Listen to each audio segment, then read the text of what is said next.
Oui, c'est partout, là. C'est partout. Tous les murs que vous voyez ici, là, ça a tout été retouché, là. Tous les murs du salon, de la salle à manger, ça a tout été retouché ici. Je remarque ici, il y en a une moulure qui traîne. C'est quoi ça? Ça, c'est le modèle de base? Ça, c'est un appui-chaise. Okay.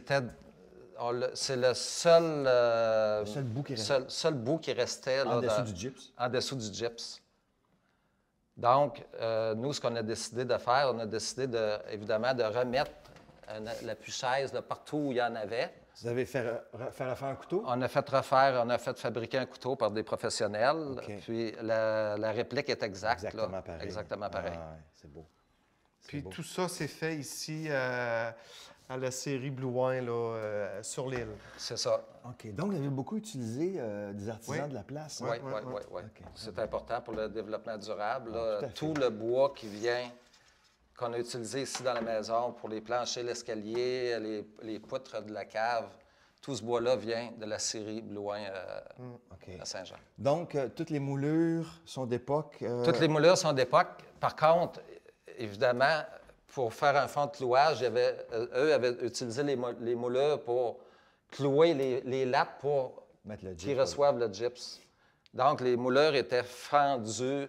Il y avait des gros trous dedans. Il manquait souvent, il manquait des pièces. Je sens qu'il y a une petite job de potée. Oui, il y a une petite job de potée qu'on a faite.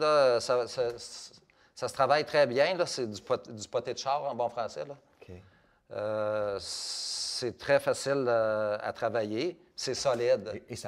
Puis ça ne paraît pas du tout. Là, ça se peinture bien. Alors, c'est une maison qui n'est pas isolée du tout.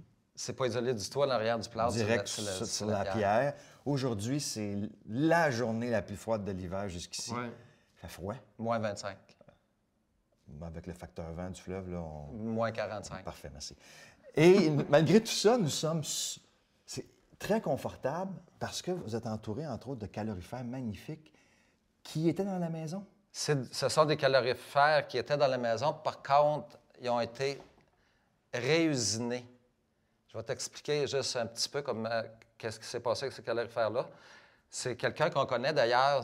On pourrait aller visiter son industrie si ça tente. Expliquez-moi ce que c'est quoi en gros. Là. En gros, c'est que ces calorifères-là ont été transformés pour fonctionner à l'électricité. Donc, chaque calorifère est indépendant. Chaque calorifère a son propre contrôle. OK. Donc, il n'y a pas de la grosse bouilloire là, qui fait... Il n'y a plus de bouilloire, il n'y a plus de tuyaux qui amènent l'eau au calorifère. Le calorifère est scellé. Il y a un élément chauffant dans le calorifère. Okay. Donc, pour bien résumer, ça remplace une plainte électrique. Exactement. Tu as tout compris. Et voilà. Puis, Marc, il faudrait peut-être mentionner aussi que le calorifère n'était pas comme ça quand on l'a acheté. Là. Quand on est rentré dans la maison, le calorifère était beurré de peinture, une espèce d'orange. On ne voyait pas la beauté là, du calorifère. C'était tout peinturé. Et c'est eux qui ont tout fait? Oui, ils décapent tout ça, puis ils remettent ça à la fonte. Là, ils sont où, eux? Il faut aller voir. Là. À Saint-Jean-Port-Joli. C'est à côté? Ben oui. On traverse le fleuve? Ben oui. On prend un chaloupe. On prend un chaloupe. Ben oui. On peut y aller en raquette. Ben parfait. Allons-y. Je vous suis. OK. Ça fait longtemps, ça fait comme 32 ans que je mange ça, puis il y a des chefs-d'œuvre là-dedans. C'est notre patrimoine qu'on conserve, là. C'est pas juste des calorifères, simples calorifères.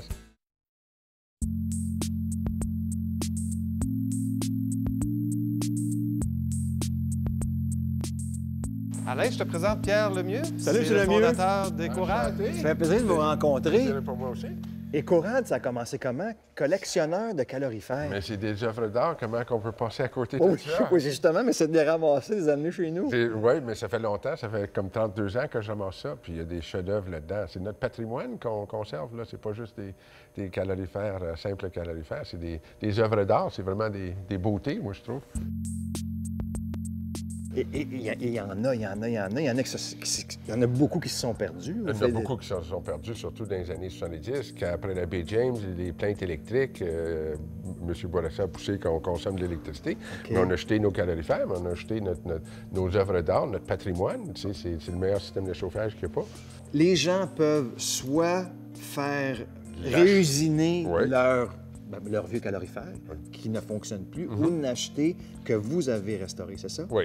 C'est quoi les caractéristiques du chauffage avec calorifère par rapport au chauffage électrique? Mais avec plainte? une plainte, c'est de la convection. Un calorifère, c'est du radiant. Un calorifère, c'est le soleil qui nous chauffe parce que c'est une lumière que vous ne voyez pas. C'est que c'est la fonte qui émet ce rayonnement-là. C'est que c'est beaucoup plus confortable. C'est à basse température. Tandis qu'une plainte électrique peut fonctionner à 400 degrés Celsius. Nos calorifères, ça fonctionne 70, 72 degrés Celsius. C'est beaucoup plus doux. Puis on peut emmagasiner de l'énergie. Ça peut être un capteur solaire aussi. La raison pourquoi nous, on les met sombres, c'est parce que ça peut venir capter l'énergie solaire. Et au niveau de l'économie? Majeur.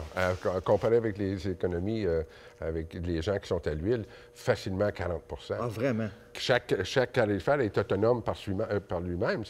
C'est aussi facile à brancher qu'une plainte électrique, mais tout le confort du chauffage à l'eau chaude. C'est quand même 150 ans, ça existe? 1856, les premières usines en Amérique. J'ai quelques pièces de 1856. C'était même, les dessus étaient forgés à main. C'est vraiment des belles pièces. Je veux dire, les heures hommes, ça prenait pour faire ça, c'était quelque chose. Là. Et il ne faut pas juste être propriétaire d'une maison ancienne. Non, non. Ça se marie très bien avec du moderne aussi. Avec du moderne, puis ici, on parle de nos jours, l'efficacité énergétique, c'est imbattable comme efficacité énergétique parce que c'est du chauffage beaucoup plus doux. Ça fait qu'on sollicite beaucoup moins notre énergie, surtout aux heures de pointe. On peut régulariser puis moins consommer aux heures de pointe. Pierre, anciennement, les calorifères fonctionnaient à l'eau, tout simplement. À l'eau ou à la vapeur. Oui, c'est le même cas aujourd'hui. Aujourd'hui, chaque calorifère est rendu autonome, puis on les remplit avec un mélange eau-glycol pour avoir la protection contre la gelée, parce qu'avec la crise du verglas, tous les calorifères qui étaient dans la région de Montréal, ça a tout pété, parce que ça a gelé. Ça veut dire que maintenant, chaque calorifère est autonome. Donc, indépendant l'un de l'autre. Ils sont remplis ici à l'usine d'un mélange eau-glycol, sont scellés, le tour est joué, tu peux prendre ton calorifère, le monter en haut, le descendre en bas dans la cave. Il faut que tu te débranches du fil, mais chaque calorifère est autonome. Ça fait que, Et même si vous déménagez, vous pouvez partir avec vos calorifères. Avec vos œuvres d'art, oui, c'est ça.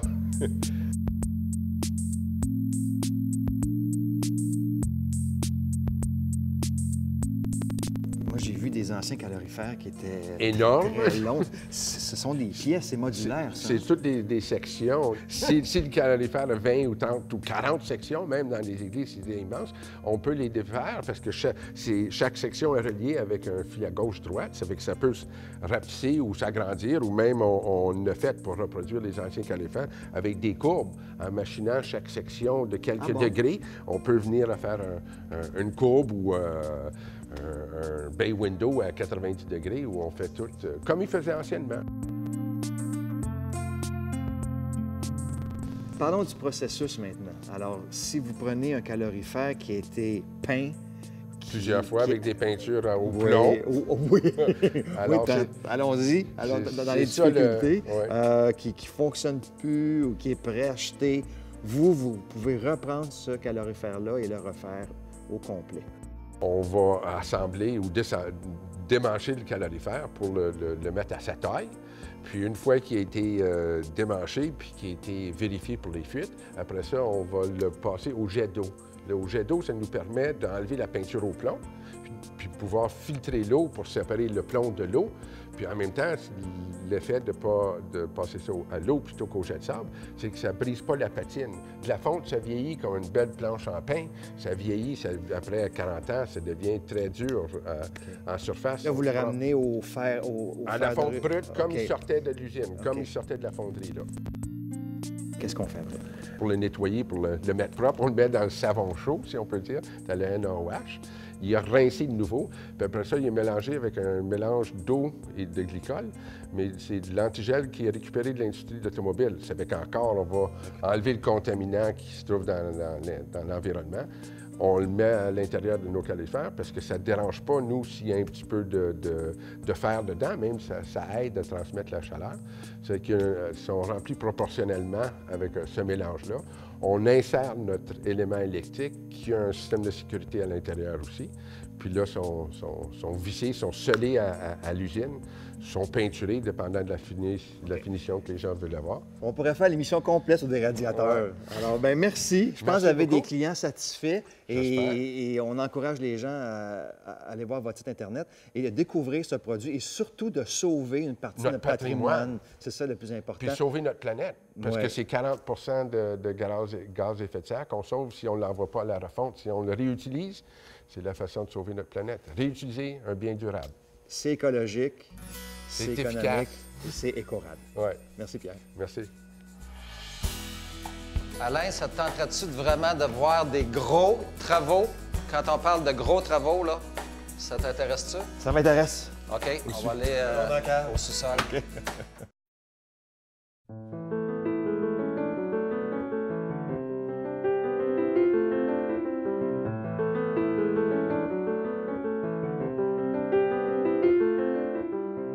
Alors ici, Alain, où sommes-nous, en fait, à l'origine de la maison? C'était parce que c'est une salle de bain, évidemment, mais où sommes-nous? Ici, on se trouve à être dans l'ancienne laiterie. Il faut imaginer que ça n'avait pas l'air de ça du tout, évidemment. Alors ici, qu'est-ce que vous avez fait au départ comme travail? On a refait, encore une fois, un faux plafond en caisson identique aux autres. OK, vous avez refait aussi ce mur-là.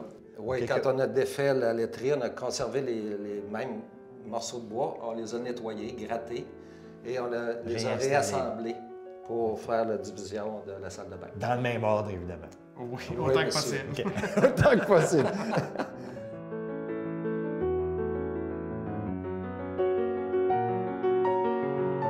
Les fenêtres, évidemment, c'est les petites fenêtres de la laiterie. Bon, j'imagine qu'il y a eu ici du remplissage aussi, puis c'est le même mortier. C'est le même travail qui a été fait ici, là, qui a été fait dans les autres pièces, là. Aviez-vous du plaisir à faire ça? Là? Beaucoup, oui.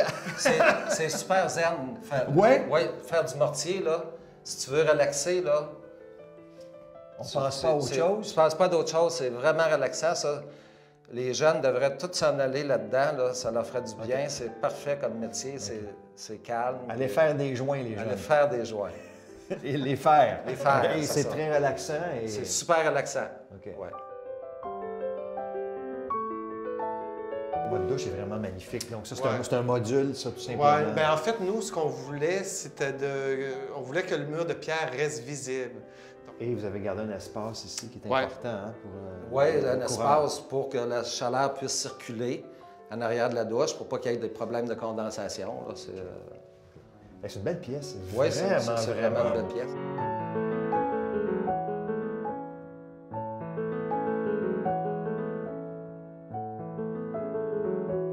Alain, ça te tenterait-tu vraiment de voir des gros travaux? Quand on parle de gros travaux, là, ça t'intéresse-tu? Ça m'intéresse.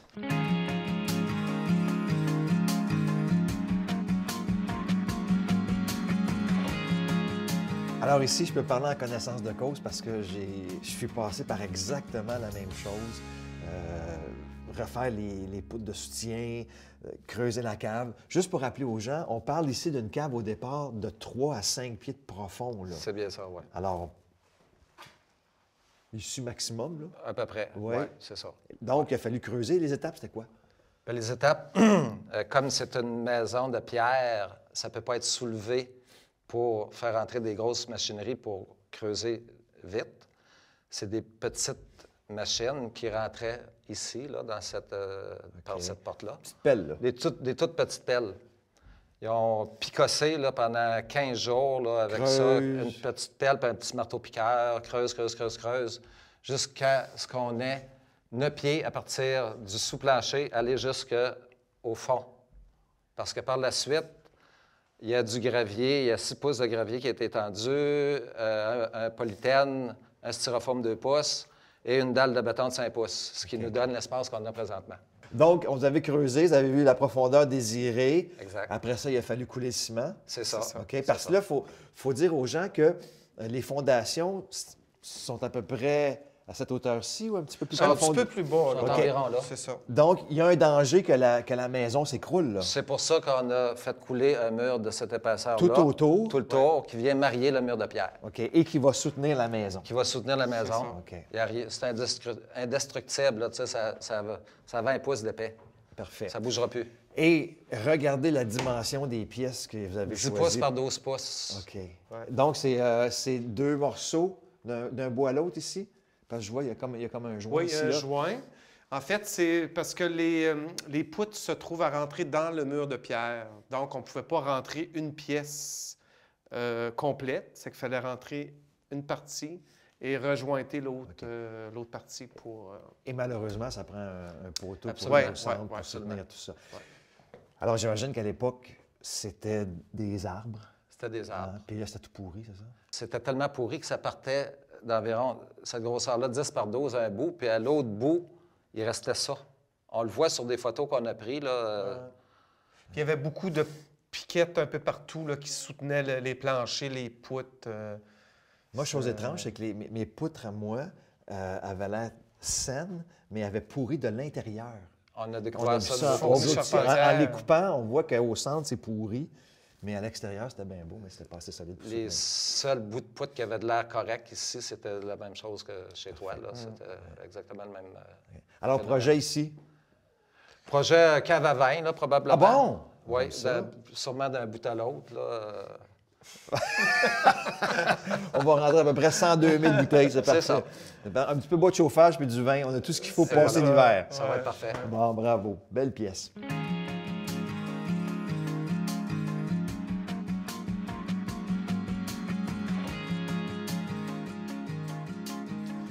Bon, Alain, on va te montrer de quoi a l'air notre fameux grenier. Moi, vous voulez me faire plaisir dans une ancienne maison? Montrez-moi le grenier, j'aime ça. La structure, les poutres à la hache. Regardez si c'est beau. Qu'est-ce qu'il y avait ici? Quand on a acheté, il y avait des divisions. Il y avait... Oh, c'était habité ici? Oui. Oui. Vraiment? Oui. Il y avait 6 petites pièces avec un corridor dans le milieu. OK. C'était habité jusqu'à dernièrement, parce que c'est froid, là. Oui, c'est que nous, on a tout fait un méga curtage. C'était tout bric-à-brac, là. Il y avait des fils électriques. C'était même dangereux, là, tu sais. OK. Fait que nous, on n'avait pas le choix. Il a fallu tout arracher ce qui avait été mis. Faut dire qu'à l'origine, le grenier n'était pas habité. C'était du grain qu'ils mettaient ici, qui storait dans le grenier. Okay, donc, vous avez tout nettoyé? Oui. Plancher à peu près comme quoi, 3-4 couleurs? Oui, c'est là qu'on voit les divisions. Et on voit aussi les belles planches de pin. Oui. Ça, on va regarder ça, hein? On touche pas à ça. Ah non, on regarde ça, c'est ça. Alors, dans cette belle grande pièce, c'est quoi le projet? Le projet, premièrement, c'est de percer 4 lucarnes au même endroit, ici sur le toit arrière. Ensuite, à partir de la deuxième poutre, on va avoir un mur, mais qui n'ira pas plus haut que la poutre. Où on voit la trace au plancher, Exactement. Ça va être une chambre. En avant du mur, aller jusqu'à l'escalier. De ce côté-là, ça va être une salle de bain. Wow! Une grande salle de bain avec un bain. Avec un bain assez haut pour qu'on puisse voir par la lucarne le coucher de soleil, etc. Un bain sur pattes qui traîne dans une grange quelque part je pense que j'en ai vu un dans la grange. Parfait. Ensuite, le reste, ça va être pas mal à air ouverte. Ça, c'est quand? Ça commence en mars. La liste est longue, mais en mars, hein? Là, on a le temps de se reposer. On est juste début février. Là.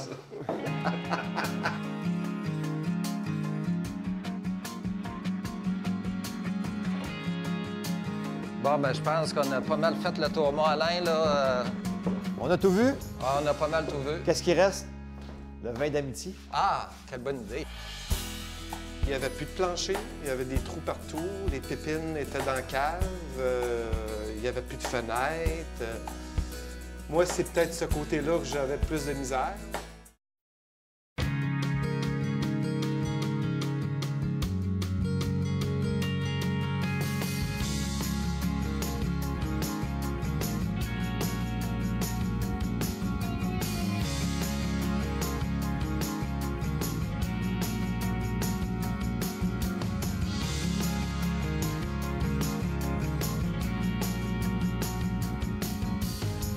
Alors Alain, c'est comme la tradition sur ton émission, c'est l'heure du vin de l'amitié. Tout à fait. Allez-y. On a pensé de faire ça ici dans la cuisine parce qu'on a une belle vue sur le fleuve et c'est quand même un endroit de rassemblement. Et vous avez une cuisine magnifique. Merci et pratique en plus. Merci. Écoutez, suite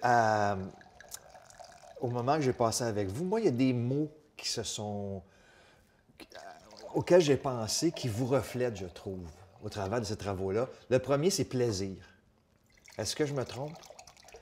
Tout au long des travaux, vous non, n'avez pas eu du du tout. plaisir. On a eu beaucoup de plaisir. Ça a été rough par moments, mais oui, je pense qu'on a eu beaucoup de plaisir. Oui, on a toujours beaucoup de plaisir à travailler ensemble. On se complète bien. OK, mais quand vous parlez de moments difficiles, donnez-moi des exemples. Bien, c'est pour, comme moi, il y avait une petite pièce au début, là, un bout de chambre fermée de la cuisine ici. Puis je pensais de la garder pour faire une espèce de petite chambre d'invité. Oui. Puis Alan disait, non, ça n'a pas de bon sens, la cuisine va être trop petite, puis etc. Puis c'est des astinages, là, tu sais. Mais après 3-4 verres de vin, là, tu fais un consensus. C'est ça le truc. Tu fais un consensus, puis ça disparaît. Tu sais, Ouais. y a pas de Mais problème. pour lui, c'est peut-être ça. Mais moi, c'était aussi quand il n'y avait plus de plancher. Il y avait des trous partout. Les pépines étaient dans la cave. Il n'y avait plus de fenêtres. Deuxième chose, vous en avez un peu parlé, Marc, complicité entre vous deux, c'est important. C'est super important. Parce qu'à un moment donné, là, ça... Sinon, ça n'avance pas. Si on est toujours en train d'avoir des différends sur un sujet quelconque, le projet avance.